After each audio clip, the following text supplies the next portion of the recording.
Thabo Mokone had big plans for his farmhouse. It was the centrepiece of a farm the government promised him the title deeds to a decade ago. Without them, he can't get a loan to invest in the property and keep the thieves out. They've even taken the kitchen sink. He has several government reports as proof. The one from agriculture, it says they are ashamed to say they've wasted 10 years of our lives, because there's been lack of coordination among themselves as government. They admit that they know that without this title deeds, we can't do anything. Mokone is losing hope the African National Congress will ever deliver on its promise to him. This is where I was doing my seedlings. The governing ANC is struggling to rectify the 1913 Natives Land Act that handed most of the land to the white minority. It's trying to give farmers like Mokone a chance, but without the right support, farms are going to ruin.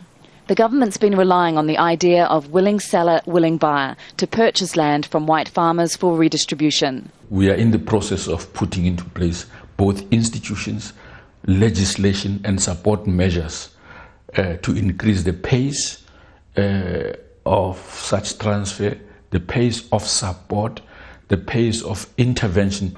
By taking land away from blacks, the government of 1913 also created a ready supply of cheap labour, men and women who came to the city's slums in their thousands. The government says its land reform program isn't only about returning land to blacks, but that because the land blacks were restricted to was so grossly underdeveloped, it's also about providing essential services like clean water, sanitation and electricity to people in rural areas and townships like Alexandra.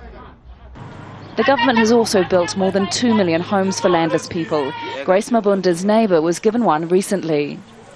I